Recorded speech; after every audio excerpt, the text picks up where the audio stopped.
जिस भूमि पर भगवान श्री बिरसा मुंडा जैसे विद्वत जन रहे हों, जिस पवित्र भूमि पर सदा सदा श्री बाणलिंगेश्वर महादेव की कृपा रही हो, बाबा देवघर वाले की कृपा जिस भूमि पर रही हो, तो वहां शिव पुराण तो चलकर आना ही है। शिव की कृपा होना।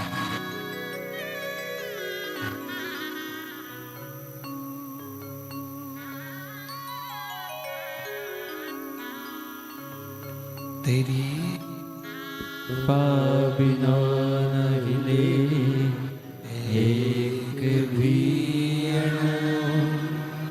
लेते हैं श्वास तेरी कृपा से तनु तनु भगवान क्या करूं मैं राखों के ढेर का चपटी बहुत मेरे खजाना कुबेर का हे गंगाधर मुक्ति द्वार ओमकार तू भोले ओमकार तू आयो शांति हारे शंभु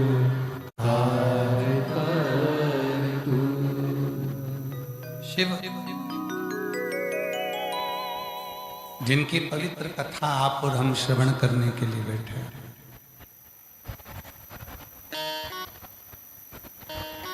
ये केवल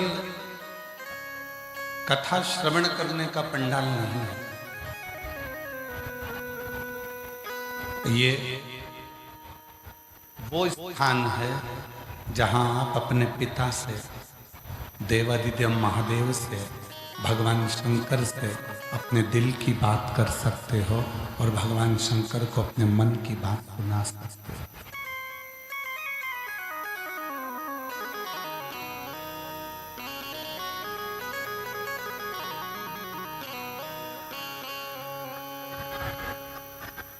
ये वो भूमि है। 7 दिन की शिव पुराण में आप ये भूल जाना कि हम कथा सुनने जा रहे हैं। 7 दिन की शिव पुराण में आप ये भूल जाना कि हम शिव महापुराण के कथा के पंडाल में जा रहे हैं। 7 दिन की शिव पुराण में आप ये याद रखना कि हम कथा सुनने नहीं, अपने मायके, अपने बाबुल से बात करने के लिए जा रहे हैं, अपने पिता से बात, उसको अपने दिल का, उसको अपने मन का भाव कहने के लिए।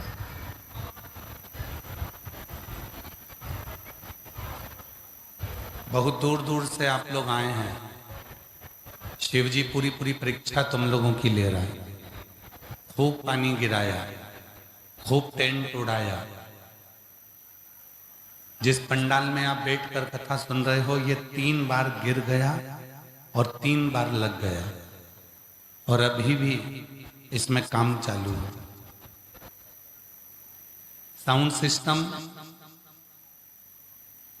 कल पानी इतना गिरा कि वो साउंड सिस्टम लगाने वाला भी साउंड को पूरा नहीं लगा पाया, पर विश्वास से वो भी अपनी पूरी ताकत लगाएंगे, प्रयास करेंगे। श्री शिवाला सेवा समिति, जिसने रात दिन एक कर दिया इस कथा को करवाने के लिए, उस श्री शिवाला सेवा समिति को धन्यवाद देना मेरी जीजियों। रांची में अगर कथा पहुंची है तो इन भक्तों के कारण पहुंची है, इन समिति। शिव जी को यदि पाना है तो उसको ढूंढने के लिए मत जाओ।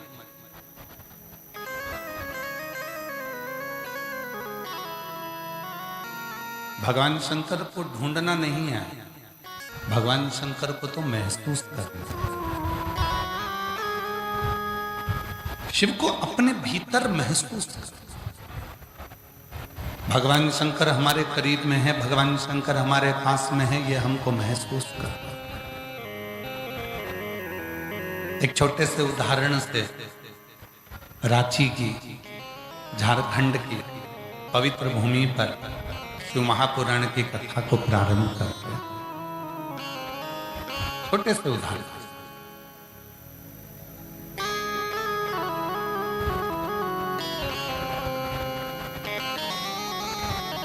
शिव को कहीं मत ढूंढो। भगवान शंकर को यदि आप महसूस भीतर से करोगे तो शिव प्रकट।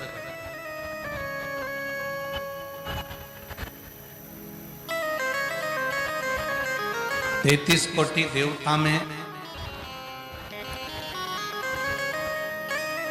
33 कोटि देवताओं में केवल एक देवाधिदेव महादेव हैं जिनको ढूंढा नहीं जाता।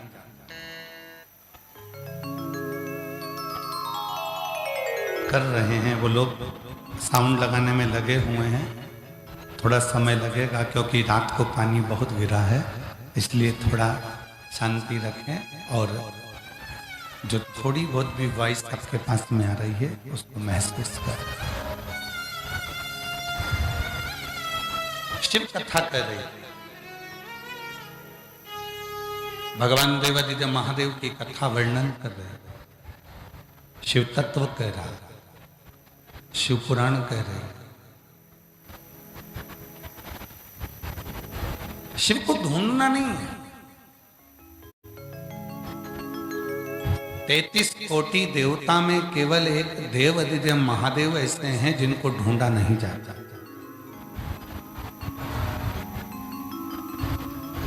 उनको ढूंढने की जरूरत नहीं पड़ती है, उनको महसूस किया जाता। एक प्रैक्टिकल कर देखिएगा, कभी आपकी जिंदगी में भी हुआ होगा। कहीं सफर कर रहे हो, कहीं जा रहे आ रहे हो, तुम्हारा पर्स चोरी चले गए, उसमें तुम्हारा टिकट भी था, टिकट भी चले गए। कहीं बैग चले गए, अकेले पड़ गए, कोई पहचान वाला नहीं है, कोई सामने मिल ही नहीं रहा, कोई आ ही नहीं रहा। तब तुम मायूस होकर एकदम चुप होकर बैठे थे, एकदम मायूस होकर बैठे थे, दुखी होकर बैठे थे, और इतने में कोई एक पहचान वाला मिल गया और उसने पूछ लिया कि तुम्हें तकलीफ क्या है। तुमने कहा मेरा बैग चले गया, मेरा मोबाइल चले गया, मेरा टिकट चले गया, मेरे पास पैसा नहीं है। और कोई पहचान वाला या कोई दूसरा मिला और उसने मिलकर तुमको टिकट भी दिया, उसने मिलकर तुमको थोड़ा सा पैसा भी दिया, उसने तुमको थोड़ी सी धीर भी बंधाई, तो समझ लेना कि वो कोई और नहीं था, वो मेरा देव अधिदेव महादेव था जो किसी के रूप में आकर तुमको सुख दे रहा है। साधना में लगा है, शिव की उपासना में लगा है, भगवान शंकर को जो एक लोटा जल चढ़ा रहा है, भगवान शंकर को जो मना रहा है, शिव की साधना में जो डूबा हुआ है, भगवान शंकर की आराधना में जो डूबा हुआ है, भगवान शंकर का भजन जो कर रहा है, शंकर की शरणागति जो ग्रहण कर रहा है, शिव के मंदिर तक जो जा रहा है, समझ लेना अगर तुमने शंकर भगवान की शरणागति को ग्रहण किया है तो तुम्हारी दुख की घड़ी में मेरा महादेव खड़ा जरूर मिलेगा, मेरा शिव तुम्हारी दुख की घड़ी में जरूर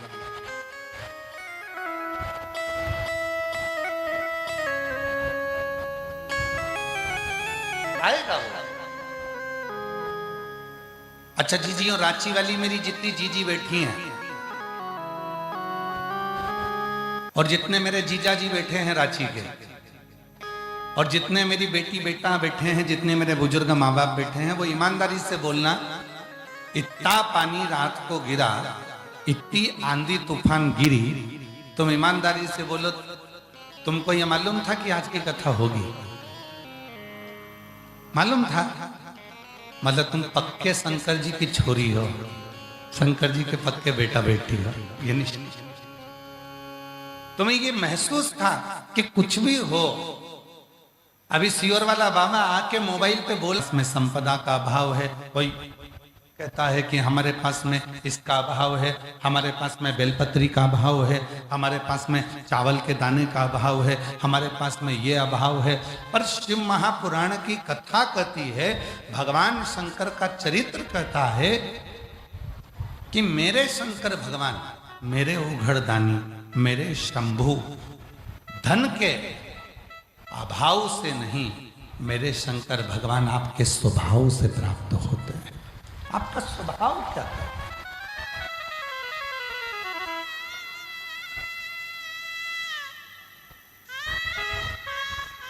आपका स्वभाव क्या वर्णन कर रहा है?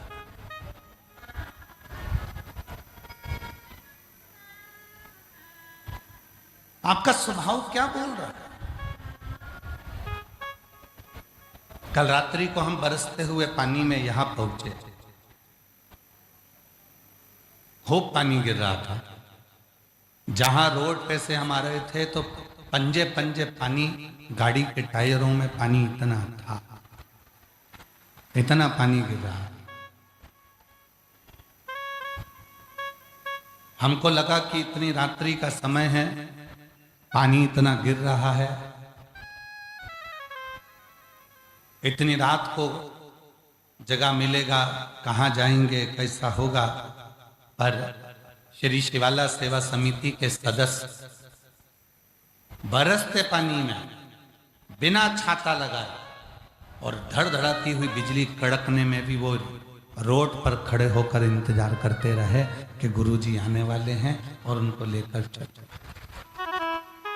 साधुता यार, साधु।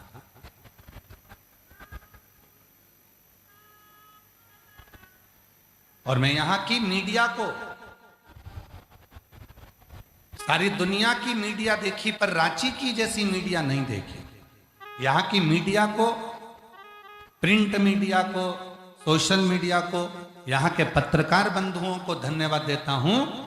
इतना पानी गिरने पर, इतना 2 बार 3 बार टेंट के उड़ने पर भी रांची के पत्रकार बंधुओं ने हमेशा अच्छा ही लिखा, जिससे ये शिव महापुराण की कथा अच्छे से हमारी रांची में हो जाए। मैं यहाँ की प्रिंट मीडिया को, यहाँ के पत्रकारों को, यहाँ की सोशल मीडिया को, यहाँ के एक एक मीडिया कर्मियों को, यहाँ के यूट्यूबरों को धन्यवाद देता हूँ। ऐसे यूट्यूबर, आपने अपनी माता की गोद को सम्मानित करा कि इतनी सारी मेरी जीजियाँ, इतने सारे लोग शिव भक्त इस कथा का इंतजार कर रहे हैं और कैसे भी कथा रांची में हो जाए। कैसे? मैं धन्यवाद देता हूं। यहाँ शिव भक्ति में क्या चाहिए? शंकर भगवान को तुम्हारे धन का अभाव है, कोई बात नहीं। तुम्हारे पास चढ़ाने के लिए चावल का दाना भी नहीं है, कोई बात नहीं। बेलपत्र भी नहीं है, कोई बात नहीं। तुम्हारे पास कुछ भी नहीं है भगवान को देने के लिए। 33 कोटि देवता में केवल देव अधिदेव महादेव एक ऐसे हैं जो तुमसे ना धन मांगते हैं, ना संपदा मांगते हैं, ना वैभव मांगते हैं। वो तो केवल तुम्हारा अच्छा स्वभाव मांगते हैं कि तू अपने घर में जिस दिन अच्छे से रहना चालू कर देगा, उस दिन मेरे शिव कहते हैं कि तू मेरा हो जाए, तू मेरा। अच्छा स्वभाव।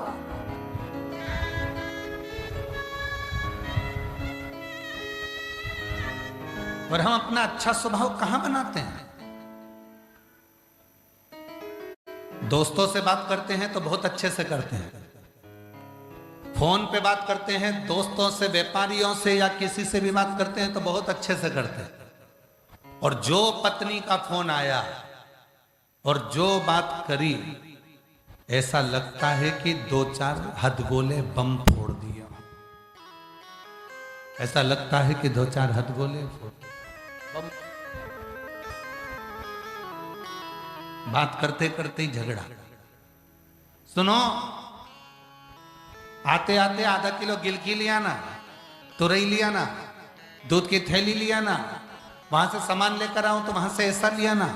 इतने में पति सुन रहा था और चिढ़कर बोल दिया, घर आ रहा हूं ना, लिस्ट बना के दे देना। लो फूट गया बम, हो गया हथगोला। अरे भाई इतना सुना था ना, और सुन लेता, नहीं लाता तो भी चलता, पर प्रेम से तो बोल देता कोई बात नहीं, अच्छा हुआ तूने मुझे बता दिया, मैं आऊंगा तो सब लेकर आऊंगा, और हो सकता है कि मेरी जल्दी में कुछ भूल जाऊं तो तू टेंशन मत लेना, कल लेकर आ। और अगर कल भी भूल गया तो तू चिंता मत कर, तुझे तो गाड़ी चलाना आती है ना, तू मार्केट चली जाती है ना, एक काम करना, कल भी नहीं ला सकूं तो परसों तू चली जाना, तू लेकर जाना। जब तुम इज्जत देकर, स्वभाव को बदलकर, सम्मान के शब्दों से उसको आदर कर कर जब कुछ बोलोगे ना, तो पक्का है वो भी मुस्कुरा कर तुमको जवाब देगी और तुम्हारा जीवन एकदम आनंदित होता चलेगा। हम लोगों ने मुस्कुराना बंद कर दिया, हम लोगों ने मुस्कुराना बंद कर दिया। अब तो केवल सुबह सुबह वो पतंजलि के बाबा श्री रामदेव बाबा जब योग कराते हैं तब आप लोगों को हंसना सिखाते हैं कि थोड़ी देर हंसो, मुस्कुराओ।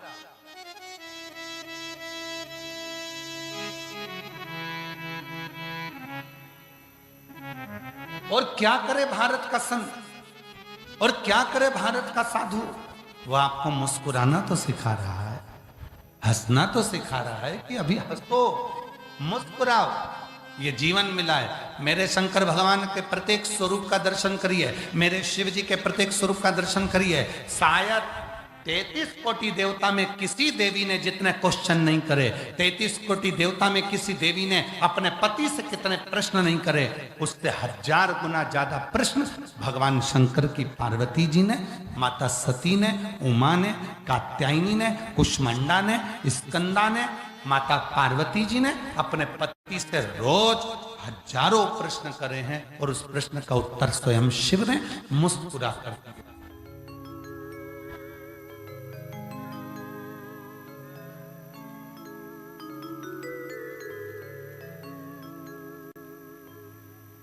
कोई भी प्रश्न का उत्तर हमेशा मुस्कुरा कर दे।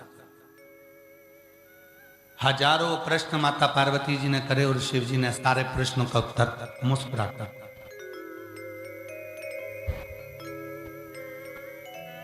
मुस्कुरा। और एक आज का मनुष्य है जो किसी भी प्रश्न का उत्तर मुस्कुरा कर ही नहीं देता, उसके चेहरे पर हंसी ही नहीं रहती। कितना सुंदर प्रश्न था, सबसे पहला प्रश्न माता पार्वती जी ने शिव जी से किया, और बहुत भारी प्रश्न।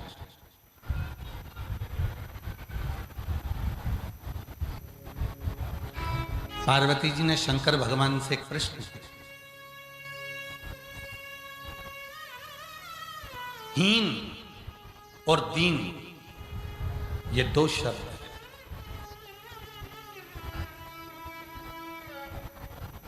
एक शब्द हीन,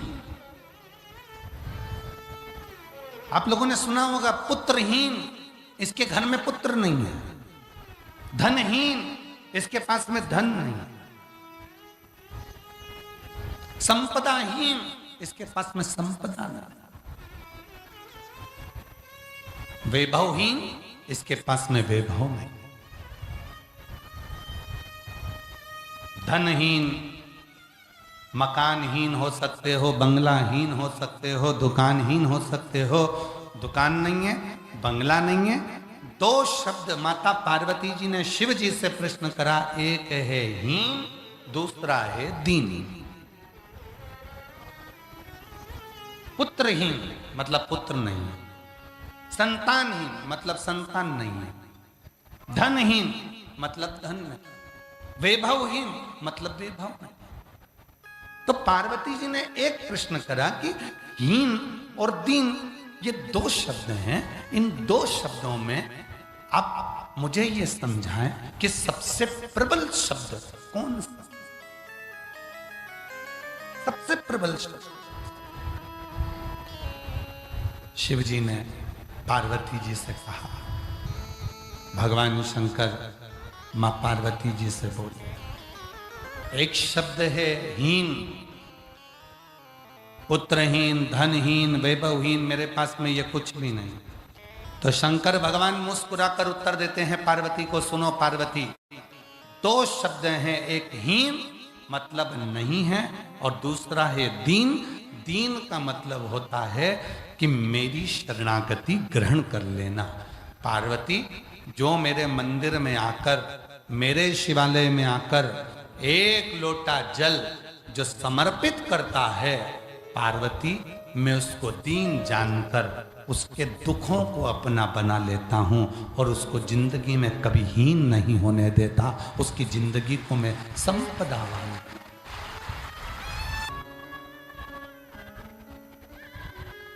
कितनी सुंदर बात कही। देवराज नाम का ब्राह्मण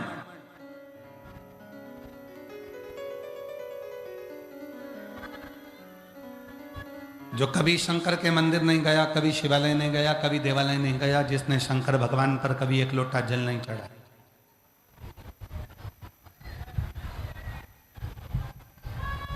जिसने भगवान शंकर की कभी साधना नहीं करी,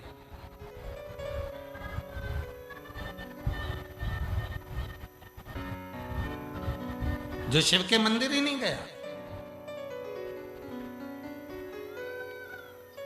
जो शिव साधना में लगा ही नहीं, ब्राह्मण होने के बाद भी चोरी करता है।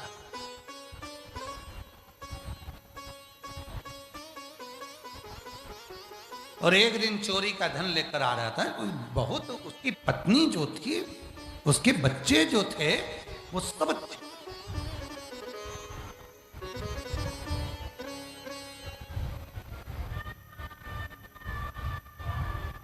संसार का कोई बेटा अपने बाप से कभी नहीं कहता कि पापा मुझे चोरी कर कर मोबाइल ला कर देना।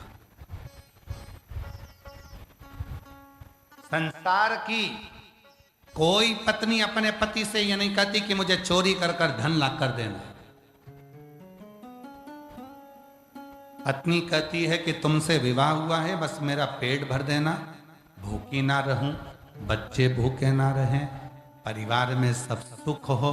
पत्नी कभी ये नहीं कहती कि तुम चोरी कर कर लाना, कि डाका डाल कर लाना, कि कहीं से लूट कर लाना। है कोई पत्नी? कभी सुना है तुमने कि किसी पत्नी ने अपने पति से कहा है कि चोरी कर कर लेकर आ, डाका डाल कर लेकर आ?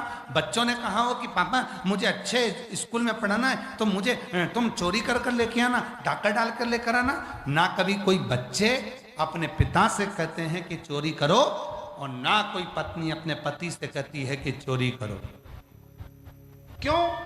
क्योंकि उसको मालूम है व्यक्ति को अपने कर्म का दंड भोगना पड़ता, उसको मालूम।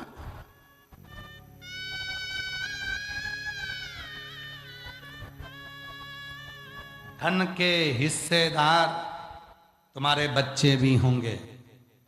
जो धन तुम कमा कर लाए हो उसके हिस्सेदार तुम्हारे बच्चे भी होंगे। धन के हिस्सेदार तुम्हारी पत्नी भी होगी, धन के हिस्सेदार तुम्हारी माता भी होगी, धन के हिस्सेदार तुम्हारे भाई भी होंगे, धन के हिस्सेदार तुम्हारे परिवार वाले होंगे, पर तुम्हारे कर्म के हिस्सेदार कोई नहीं होगा। अगर तुमने गलत तरीके से कमाया है तो उसका भोग तो तुमको भोगना पड़ेगा। तब मरने के बाद जब यमलोक जाओगे तो यमराज कहेगा कि तुझे भोगना है, तो तुम कहोगे मैंने तो अपनी पत्नी के लिए चुराया था, मैंने तो अपनी पत्नी के लिए गलत काम किया था, मैंने अपने बच्चों को पढ़ाने के लिए गलत काम किया था।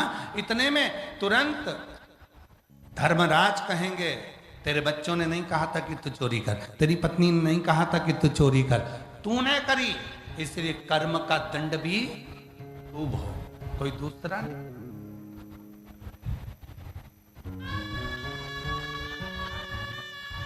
मत बुरे कर्म कर बंदे वरना पछताएगा, भगवान की आंखों से तू बच नहीं पाएगा, तू बच नहीं पाएगा।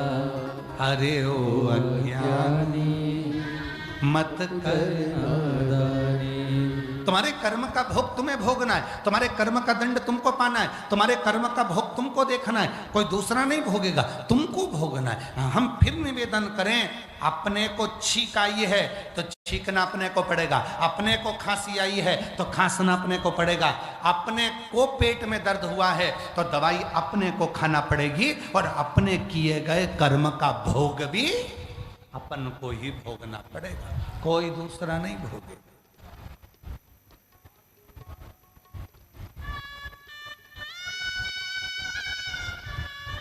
तुम आयो शिव महापुराण की कथा सुनने के लिए, दूर दूर से आयो, अपने साथ में एक छाता भी लायो, पानी की 2 बोतल भी लेकर आयो, बिछाने का आसन भी लायो, ओढ़ने का कम्बल भी लायो, बैग लेकर आयो। किसके भरोसे? तुमने सोचा मैं जाऊंगी, मेरे बाबा के चरणों में बैठकर कथा सुनूंगी, वहां की मिट्टी को आरती होने के बाद, जैसे ही 5 बजे आरती होगी, आरती होने के बाद वहां की रज को मैं नमन कर कर अपने शरीर पर लगाऊंगी, उससे विनय करूंगी, भोला सब दुख काट दे मेरा भोलेनाथ, बहुत दुखी हूँ, मेरे जीवन के सारे कष्टों को तू मिटा दे मेरे शंकर।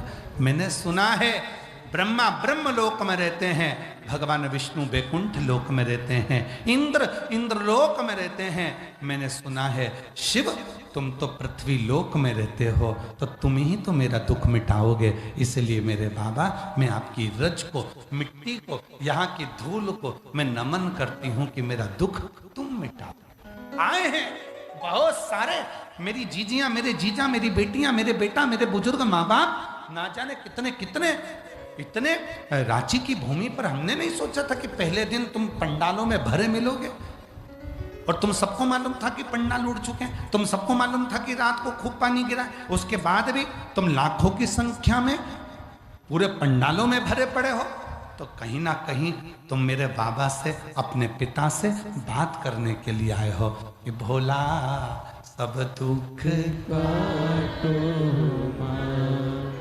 ओ भोला, सब दुख काटो भोलेनाथ से वरदान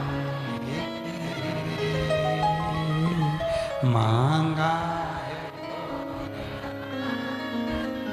वरदान।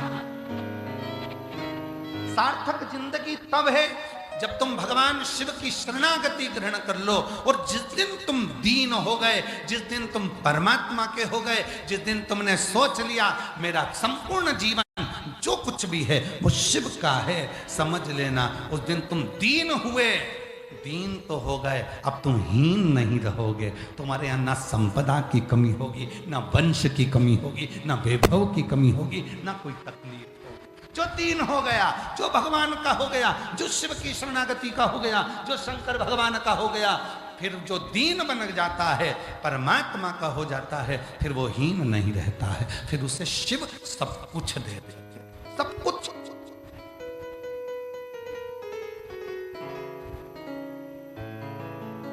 भस्मासुर की कथा क्या कहती है?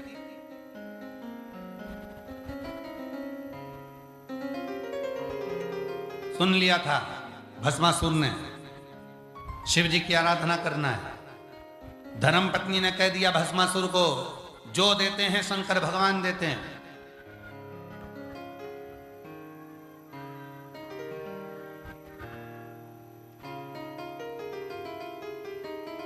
धर्म पत्नी ने कह दिया कि जो देते हैं शिव देते हैं।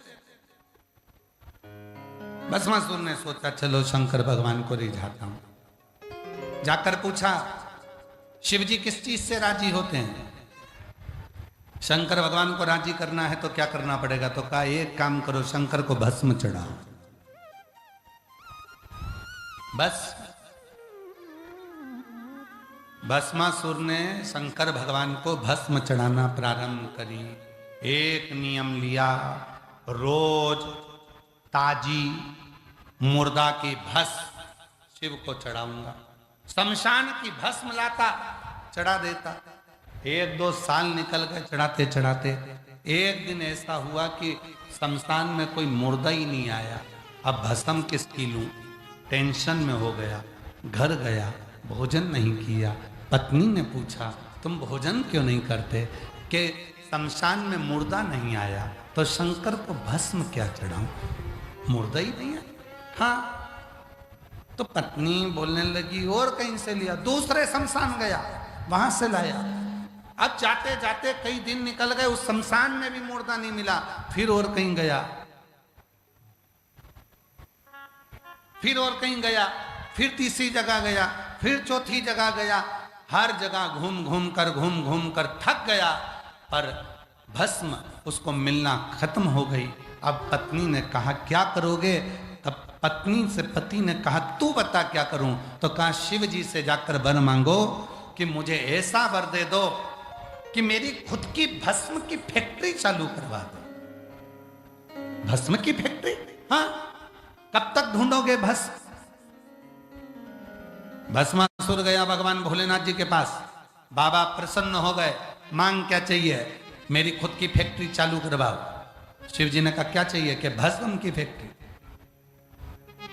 शिव जी बोले ऐसी कौन सी फैक्ट्री होती है जिसमें भस्म तैयार होती है? भस्मासुर ने कहा मुझे ऐसा वर दे दो, मैं जिस पे हाथ रखूं वही भस्म, जैसे ही भस्म होगा ताजी ताजी भस्म लाके तुम्हें चढ़ा दूं। शंकर भगवान ने बोला तो चतुर है, इसकी खुद की फैक्ट्री हो जाएगी तो फिर इसको टेंशन भी नहीं रहेगी। जा, तुझे वर देता हूं, जिस पे हाथ रखेगा वही भस्म। दौड़कर घर गया, धर्मपत्नी से कहा मेरी खुद की फैक्ट्री चालू हो गई, जिस पे हाथ रखूंगा वो भस्म हो जाए। पति ने कहा पत्नी से पहली बार तू मेरी पत्नी ऐसी है जिसने मुझे शंकर जी से वर दिलवा दिया, आज मेरा मन कर रहा है तुझे गले लगाने का। पत्नी भाग गई। पत्नी ने कहा छूना नहीं, हाथ मत लगाना, छूना नहीं। पति बोला कि तू मेरी पत्नी है, मैं तुझे छू सकता हूं? नहीं नहीं, छूना नहीं, मुझे मत छू, मुझे छूना नहीं। भस्मासुर कहता, पत्नी कह रही है छूना नहीं मुझे। पत्नी भागी। पति ने कहा क्यों ना छू?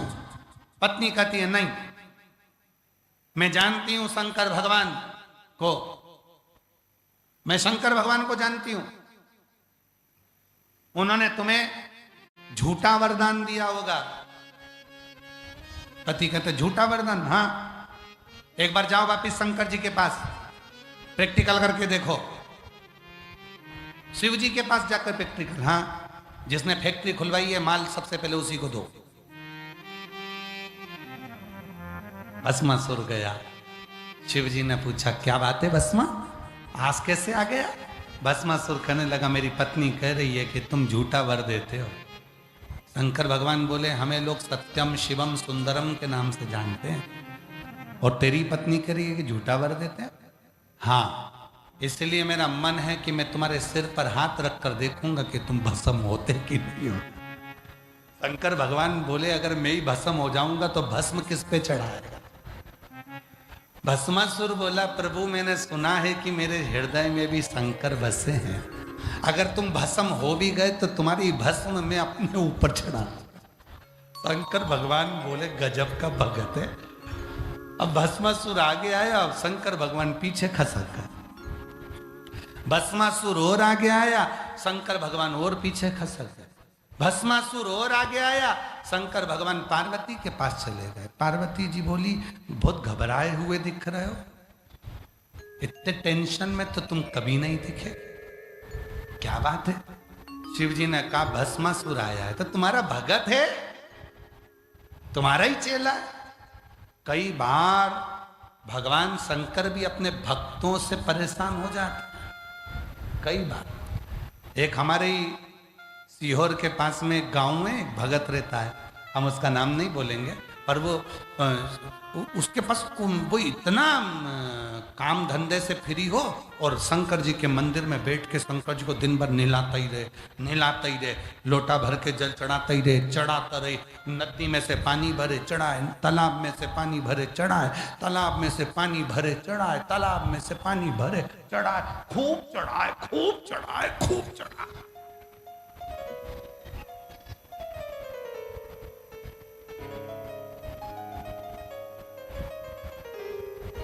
अब एक दिन वो बीमार पड़ गया।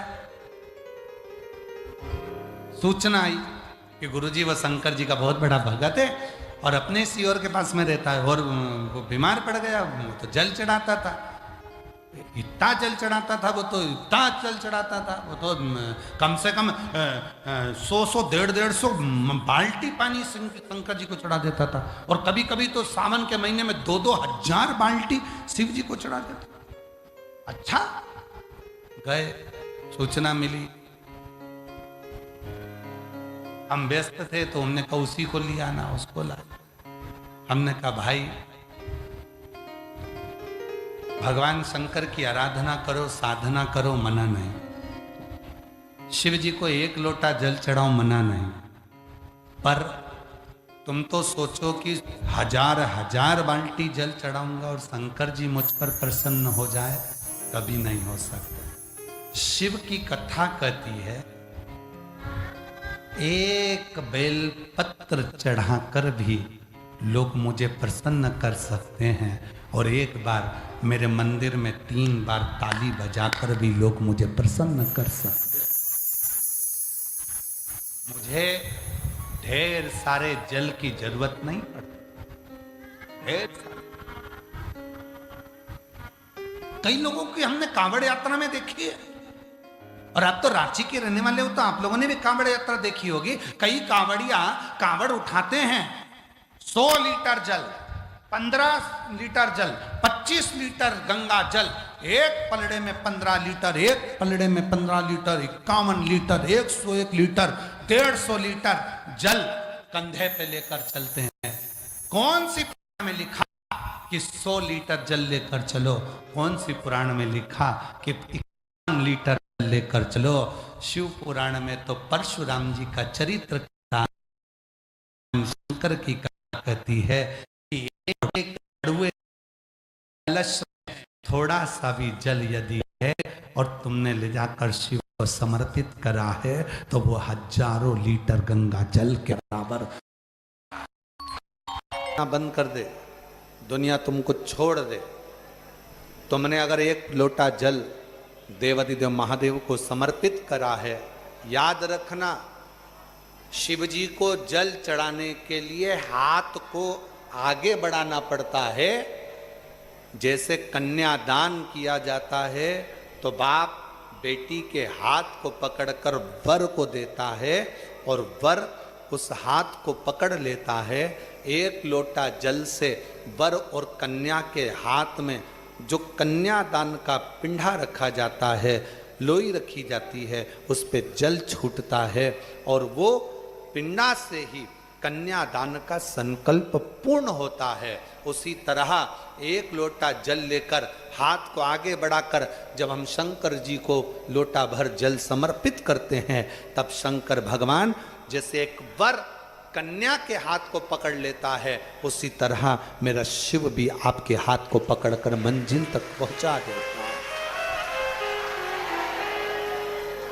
कितनी करुणा, कितनी दया मेरे शिव की, कितनी करुणा। शिव की कृपा के 4 प्रकार हैं।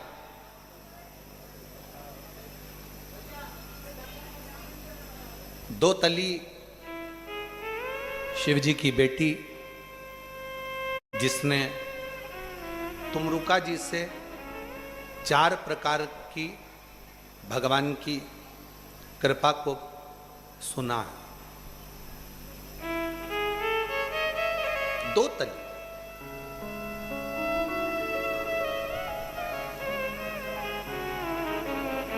दो तली का एक काम बहुत अच्छा है। शंकर जी की जो बेटी है जया, विषहरा, श्यामली बारी, आगे दो तली। दो तली का एक काम सबसे अच्छा है, यदि किसी लड़का लड़की ने आपस में विचार कर लिया कि तलाक हो रहा है, और लड़की ने या लड़के में से किसी एक ने विचार कर लिया कि मुझे तलाक नहीं लेना है, मुझे तो इसी वर के साथ में या इसी कन्या के साथ में रहना है, और अगर 2 बेलपत्र, 2 दुर्वा, 2 कनेर के पुष्प हाथ में लेकर 1 लोटा जल शिव जी को समर्पित कर कर अगर 2 तली का नाम लेकर ये एक साथ शिवलिंग पर चढ़ा दिए जाएं, तो वो प्रदोष के दिन अगर इसको चढ़ाया गया है तो लड़का लड़की का तलाक नहीं होता, आपस में प्रेम बनना प्रारंभ हो जाता है। उनका आपस में प्रेम बनना प्रारंभ हो जाता है, एक दूसरे के प्रति समर्पण का भाव हो जाता है, एक दूसरे के प्रति भाव उत्पन्न हो जाता है। 2 तली ने तुमरुका जी से शिव कृपा के 4 क्रम सुने, और ये हम पहले भी कथा में देवादिदेव महादेव की कृपा से बता चुके हैं कि 2 तली ने 4 प्रकार के क्रम शिव कृपा के सुने। पहले नंबर पर स्मरण से शिव कृपा कर देते हैं, दूसरे नंबर पर दृष्टि से शिव कृपा कर देते हैं, तीसरे नंबर पर शब्द से शिव कृपा कर देते हैं, चौथे नंबर पर स्पर्श से शिव कृपा कर देते हैं। अब 2 तली ने जो 4 क्रम बताए हैं, 2 तली ने जो तुमरुका जी से 4 शिव कृपा के क्रम सुने हैं, उसको अपन जरा अच्छे से समझें। पहले नंबर पर है स्मरण। शिव कृपा क्या करती है स्मरणम? कछुआ देखा है? किस किसने देखा है? सबने देखा है? रख। कछुआ की जो पत्नी होती है कछुवी,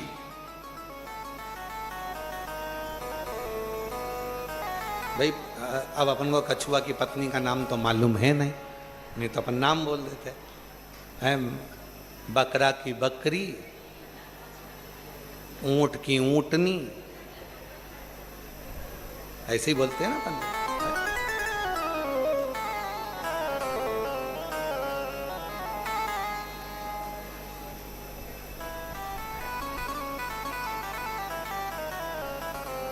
हमारे उधर मोहल्ले में हम जहाँ पर रहते हैं वहाँ पहले एक पटवारी साहब रहते थे, तो उनकी पत्नी को पटवानन कहते हैं।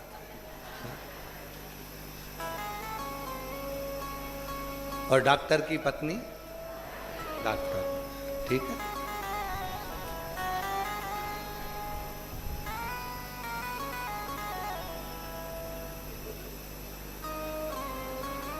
पंडित की पत्नी पंडित, ठीक है।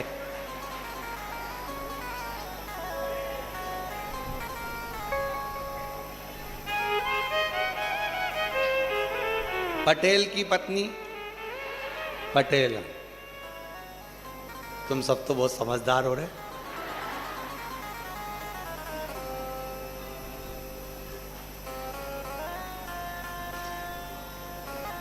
अब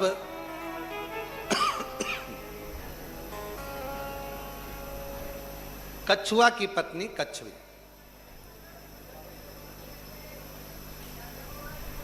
अपने अंडे को जन्म देती है पानी से बाहर रेत में, बालू में। एक बार अंडे को जन्म देने के बाद कछुई अपने बच्चे से अपने उस अंडे के पास कभी नहीं जाती, कभी भी नहीं जाती। तो पूछा, वो अंडा जिसमें कछुई का बच्चा है, वो अंडा पकेगा कैसे, उसका बच्चा कैसे बड़ा होगा? तो कहा कछवी पानी में रहती है, रेत में रहती है, सब दूर घूमती है, पर अंडे के पास नहीं जाती। वो अपने बच्चे का, उस अंडे का स्मरण करती रहती है, बार बार अंडे को याद करती रहती है, बार बार अपने बच्चे को याद करती रहती है। और शास्त्र कहता है कि वो अंडा पक जाता है और कछवी का बच्चा हो जाता है, स्मरण मात्र से।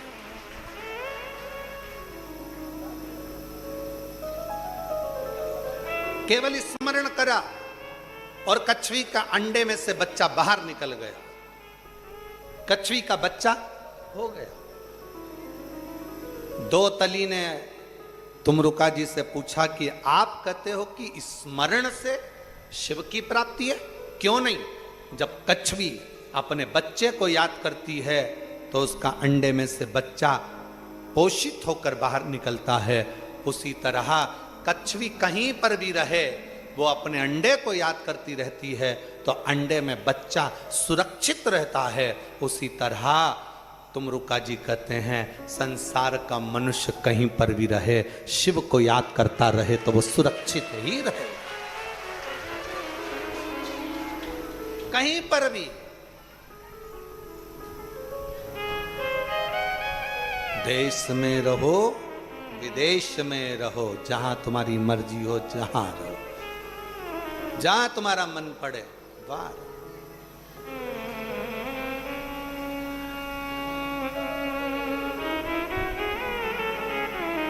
याद करते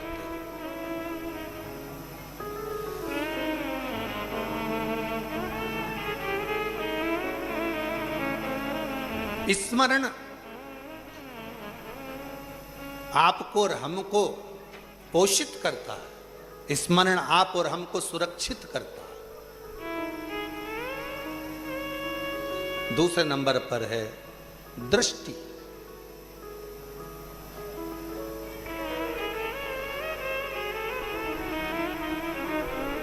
मछली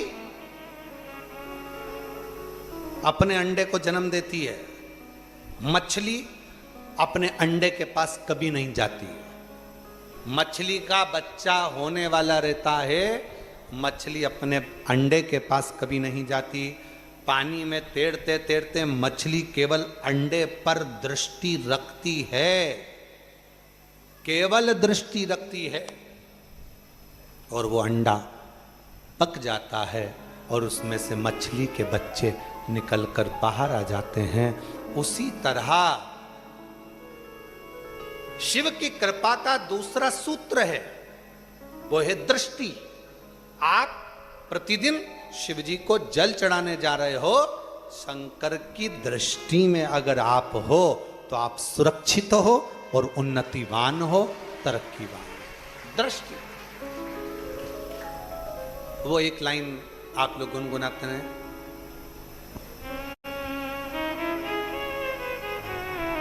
अपनी निगाह में रखना, ऐसा कुछ है ना।